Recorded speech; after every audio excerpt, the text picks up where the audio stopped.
Good morning.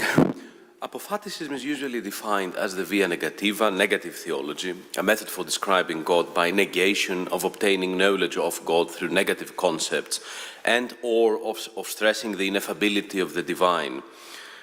However, I will not deal with these aspects.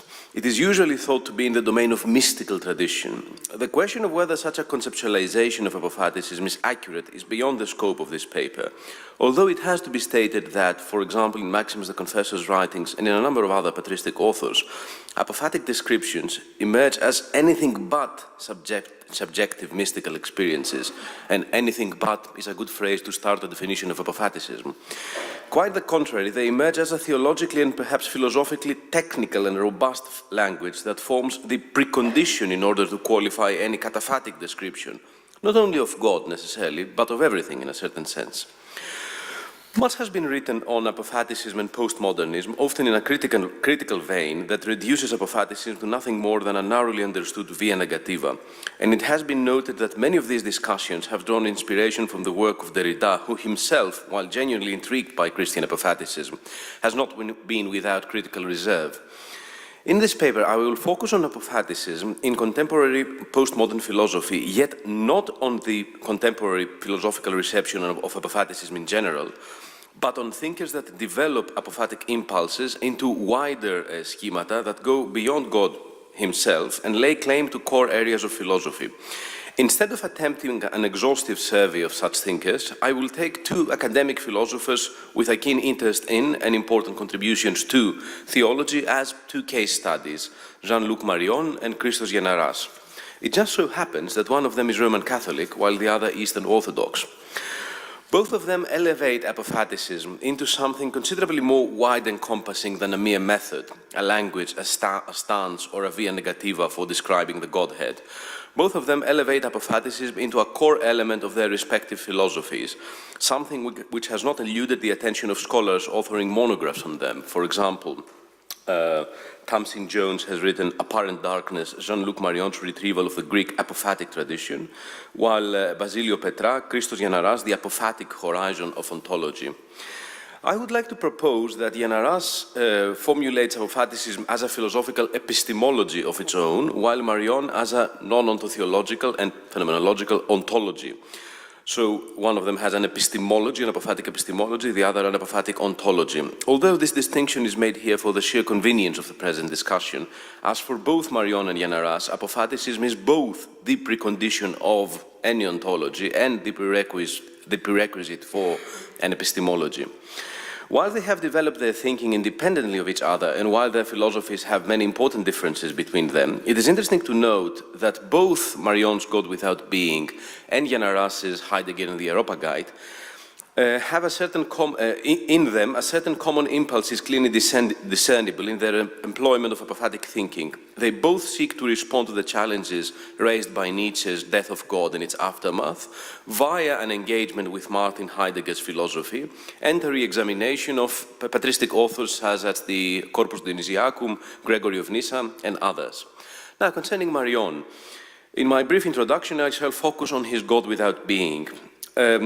Jean-Luc Marion does not explicitly describe his exposition as an apophatic one there, although he does in other contexts.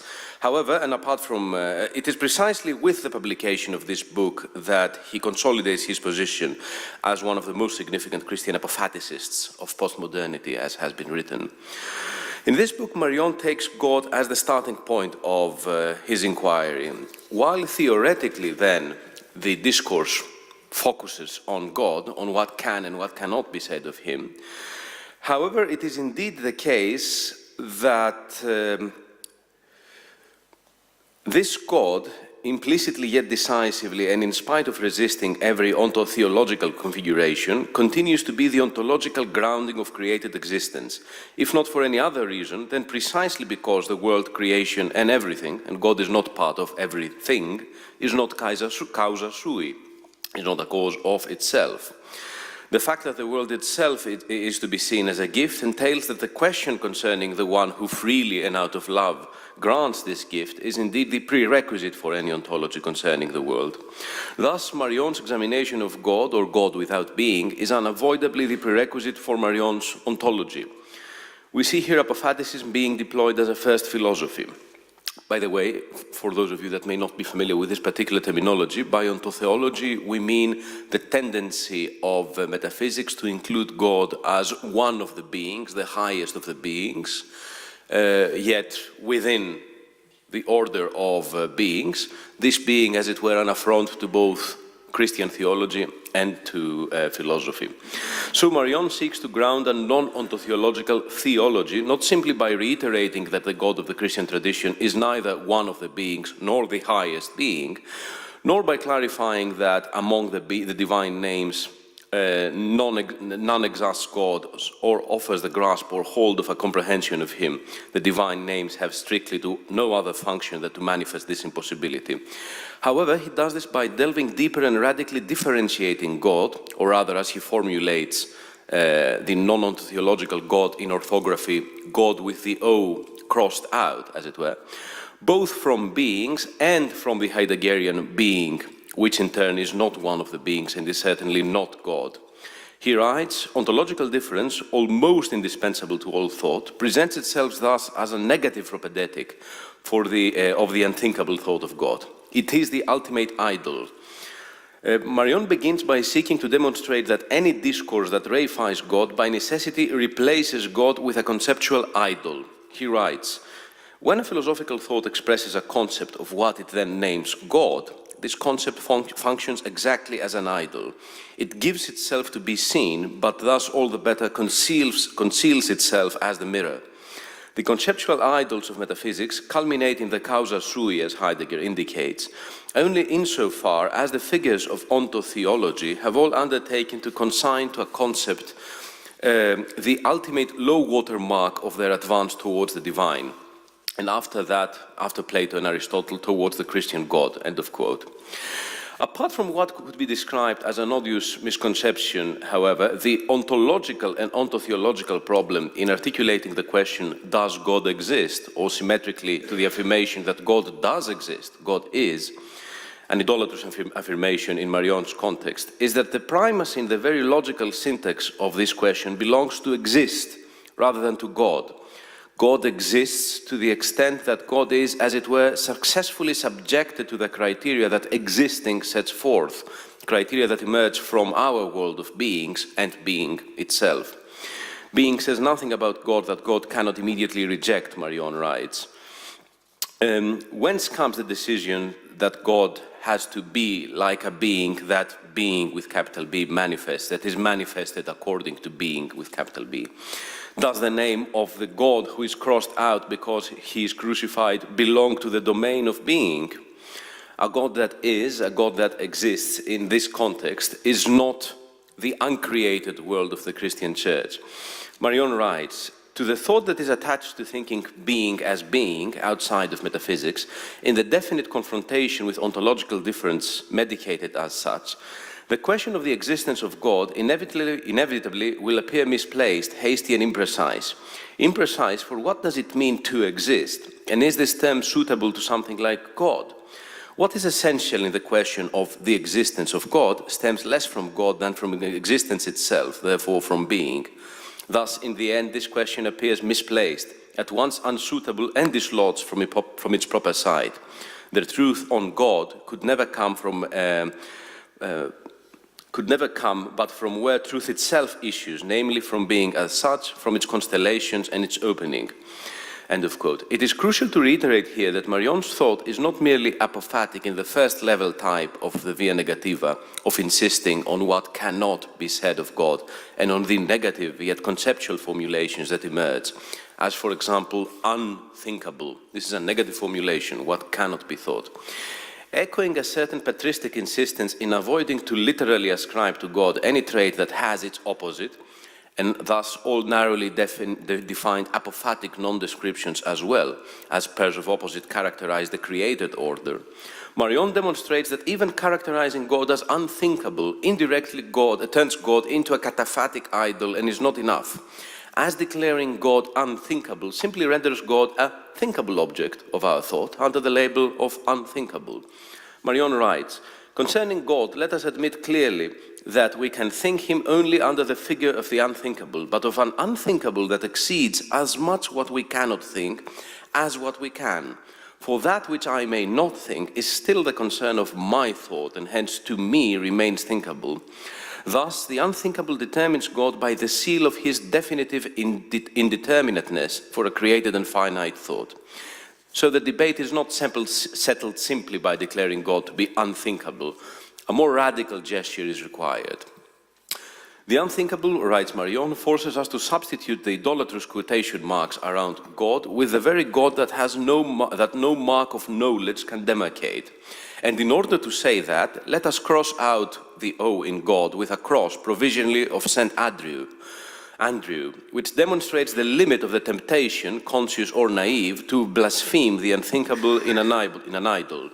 The cross does not indicate that God would have to disappear as a concept or intervene only in the capacity of hypothesis in the process of validation, but that the unthinkable enters into the field of our thought only by rendering itself unthinkable there by excess, that is, by criticizing our thought. To cross out God, in fact, indicates and recalls that God crosses out our thought because he saturates it. Better, he enters into our thought only in obliging it to criticize itself. The crossing out of God we trace on this written name only because first he brings it to bear on our thought as his unthinkableness. We cross out the name of God only in order to show ourselves that his unthinkableness saturates our thought right from the beginning and forever. End of quote. However, Marion is not content with demonstrating what cannot be said, as we said before, as for example when he concludes that God is expressed neither as a being nor as being, nor by an essence. He traces in the Gospel of God's definition, as it were, of God as love, as agape, a way out of conceptual idolatry.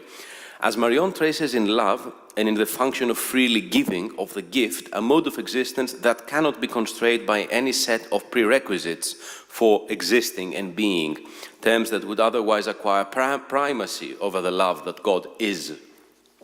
In the distance, he writes, only love, agape, can put everything on earth, in heaven and in hell, in giving, because agape alone, by definition, is not known, but gives itself. What allows that God should be God consists more radically than in being, in loving. If, on the contrary, God is not because he does not have to be, but loves, then by definition, no condition can continue to restrict his initiative, amplitude, and ecstasy. Love loves without condition, simply because it loves. He thus loves without limit or restriction. Much of God without being is dedicated to showing how this love discloses a God that is beyond existing being and the Heideggerian being, and how this love renders God participable, for in order to accomplish the response to love, it is necessary and sufficient to will it, since will alone can refuse or receive, so that man cannot impose any condition, even negative, on the initiative of God. Thus, no aim can any longer decide idolatrously on the possibility or impossibility of access to and from God. This God who reveals himself has nothing in common, at least in principle, with the God of the philosophers, of the learned, and eventually of the poet. Marion writes. Space does not allow for a fuller exposition. What needs to be reiterated, however, is that apart from this argument being a theology, it is indeed an ontology, or rather the prerequisite for an ontology, since even this crossed out God continues to be the ontological grounding of created existence, precisely because as created existence does not form the cause of itself, but it points to its source. Marion is much more concerned with the implications of his non-ontotheological theology for us and the world, that is, with the ontology that stems from the disclosure of being as a gift and from the cause of this gift as love, rather than as a being, than with elaborating on the non-being of a God without being. Thus, his Apophaticism is truly the cornerstone of his ontology of the world, of our world, the world of being and beings. Now concerning and by the way, if this seems very unpatristic to many, one recalls certain passages, for example, by Maximus the Confessor, stressing that God is more properly to be described as meon, non-being, because he's not one of the beings, etc., but to be more concrete, he's beyond both those characterizations. Maximus is full of such very Marion-like passages. Now, Christos Giannaras does not primarily engage with Apophaticism as a discourse for describing the ineffable God, although this was the starting point in his first monograph on Heidegger and the Areopagite in the 60s. In an axis permeating the totality of his oeuvre, Giannaras presents the Apophaticism he traces in Greek tradition, Christian and classical alike, as an all-encompassing epistemological stance, a criterion of knowledge that may be defined as follows. 1, the denial that we exhaust knowledge in its formulation. 2, the refusal to identify the understanding of the signifiers with the knowledge of what is signified. And 3, the symbolic character of every epistemic expression, its role in bringing together individual experiences and embracing them within a common semantic boundary marker, a process which allows epistemic experience to be shared and once shared to be verified. In what is rather a bold claim, Giannaras sees in Apophaticism a tendency and an epistemological stance of the whole of the Greek tradition, even from the time of Heraclitus, in fragments such as, "For if we are in communion with each other, we are in truth, but if we exist privately, we are in error," to that of Gregory Palamas. According to him, formulations of truth can only refer to the signified truth of knowledge, not exhaust it. By coming to know the formulations that refer to truth, one does not know truth. Truth can only be lived, experienced, and as such is not static. There is a gap of crucial cognitive importance between the signifier and its signified reality. In an apophatic epistemology, the individual cannot conceive truth individually as a finite formulation, and this leads to the communal verification of knowledge that is the other aspect of Giannaras's apophaticism. Truth lies in the field of experience, and more specifically in shared experience, because, as Giannaras writes, there is no relation that does not constitute an experience, and there is no experience not arising from a relation or establishing a relation. Relation is the foundational mode of the human logical subject, the way in which man exists, knows, and is known.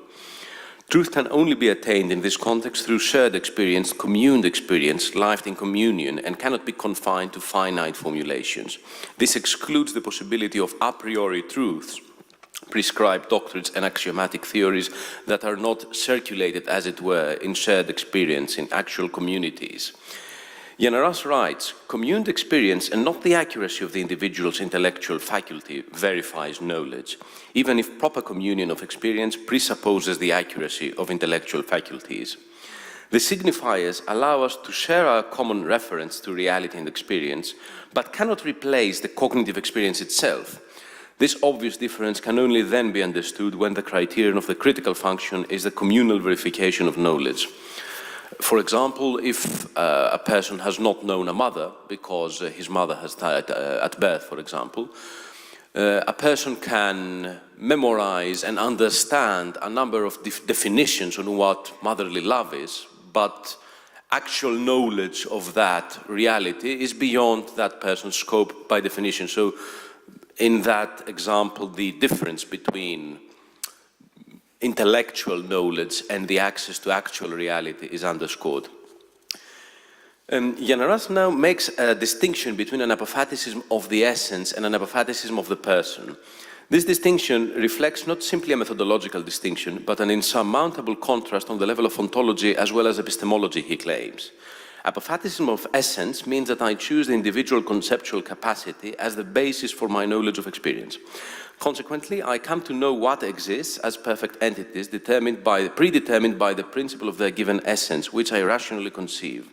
When this essence, moreover, is taken to be uncreated, transcendent, and supernatural, I grant that I may conceive the existence of such a being, but I do not know its reality. So, confessing that one would not know its reality would be an apophaticism of the essence. Apophaticism of the person for Giannaras means that I start from the discovery that my experience and the knowledge that I have, the way that I exist and the way that I know, are facts of accomplished relationships, relations with the world. And relationship is not exhausted by conceptual analysis, but is a universal existent fact that is divided up into a multitude of faculties of apprehension: the sensory, the critical, the abstractive, the analytic, the imaginative, the emotional, the intuitive, the conceptual or verbal. The the visionary, and probably others. No intellectual definition, whether conceptual or verbal, can ever exhaust the knowledge afforded to us by the immediacy of relationship. Consequently, the logical definition of essence, as the common principles of examples of the same form, follows and does not precede the otherness of each existent, which I know in immediate relation with it. So we see here that it is Yenaras's apophaticism that dictates a communal epistemology, a communal verification of knowledge, and a certain priority of the hypostasis over the essence, a certain ontological priority in that. Thus, if God exists, he is primarily known as a person, hypostasis, in the immediacy of relationship, and not primarily as an essence with its conceptual definition. And given the inadequacy of reason to replace or exhaust the cognitive immediacy of relatedness, particularly as regards the hypostasis of the person, where otherness is not simply phenomenological, but the freedom of the subject's self-determination of its mode of existence, we may speak of the apophatic character of any definition that is given of the personal otherness of God. So, for Yenaras, apophatic epistemology, again, the refusal to exhaust truth in its formulations and the refusal to identify the understanding of the signifier with a knowledge of its signified reality, lies beyond this polarization between Contemplative and via negativa, and beyond a choice of negations rather than affirmations. It is based on, as he writes, the symbolic character of every epistemic expression. Apophaticism sees language as referring to truth and reality, signifying reality and iconizing it, while not exhausting it. It is not negation, but the signifying semantic function that characterizes the relationship between language and reality in such an understanding. As such, language is not an obstacle hindering us from achieving an individualistic mystical knowledge, but a medium to share, to commune knowledge and truth, and an attempt at a communal participation to it. This elevates this communal verification of knowledge to a criterion of knowledge itself for Yenaras. For him, every ontological system or statement presupposes and is based on the epistemology on which it is built, be that implicit or explicit, on the criteria through which knowledge is considered as valid or invalid. That is why, he remarks, we conclude from history that a common epistemology incorporated in the everyday life of the people, and not a common ontology, constitute a common culture, that is the otherness of a common way of life. It is not the content we attribute to truth, but it is the way in which cognitive validity is confirmed that confers otherness in sharing public life, identity of culture, and ensures the historical continuity of that cultural otherness. He theorizes that the philosophical continuity of a culture is premised not on the seamless continuity in ontology, but on a continuity in epistemology. Well, and perhaps this is what drives him to project continuity onto the Greek tradition, as its ontology obviously changed from the classical and pagan times to the Christian era, yet for Yenaras, and according to him, without a rupture in its implicitly apophatic stance towards knowledge. In this context, the criterion of the apophatic and communal validation of knowledge is a crucial prerequisite for the understanding of, for Yenaras, both classical ontology and early Christian ontology as well. He asks in a book precisely on the relationship of language with reality, the effable and the ineffable, which claims to be in dialogue with Wittgenstein's philosophy. What is an effective alternative to the autonomy of comprehension, to the epistemic self-sufficiency of comprehension? What mode of comprehension is not restricted to the correct intellectual reception and usage of linguistic signifiers, but also confirms the reality of non-reality or non-reality of the signifieds? What could secure or direct access to knowledge of reality via signifiers? What is the means by which to distinguish the existent from the non-existent? What is real from intellectual idols? Relation is the only feasible answer for Yenaras. The relational event, relational experiences, the epistemic immediacy of experienced relations. In the perspective of ecclesial apophaticism, experiential access to and relationship with the signifieds of metaphysical semantics cannot be attained purely by individual effort. Access is mediated by participation in the ecclesial mode of being, and that kind of personal and loving relational communion that forms the body of the Eucharistic community.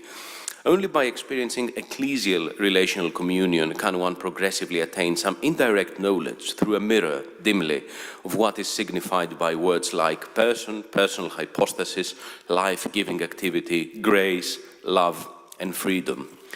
This apophatic epistemology, this communal epistemology, end of quote, this apophatic epistemology, this communal epistemology refers the possibility of existence in truth, not in the individual level, but in the field of the relations between logical othernesses, relations that manifest the other in these othernesses. By the way, this also entails the political element of Yenaras's thought, because if truth is a communal event, then the question of the constitution of this polity of the community is to be put forth. The most suitable term for the will to relate, not as a quality of the individual, but as a way of being, a mode of existence, is eros for Yenaras. If valid knowledge and truth can only be attained through a self-transcendent relation with existence, then the mode of truly existing is the transcendental relation, eros. So it is even our access to knowledge that is attained only in imago Dei. We can have knowledge only to the extent that we can participate in something as the mode of existence of God, that is love, agapi, and in the corpus Dionysiacum, eros. So to conclude, we saw in this brief survey that Apophaticism has been picked up by postmodern, theologically informed philosophical work in both East and West, not merely as the via negativa, and much less as a mystical or subjective route to knowledge, or as a statement to the effect of the impossibility of acquiring it. Rather than that, it has been developed into the basis for ontological and epistemological theories that combine the rich tradition of the past in terms of theological thought with contemporary philosophical sensibilities, in ways that forcibly refute the average dictionary definition of Apophaticism. By the way, this happens within the context of the discipline formerly known as philosophy, now labeled continental philosophy. In this, we may see the development of elements of our contemplative traditions in rather unexpected ways, and the future prospects for further developments in domains beyond academic theology proper. Thank you very much.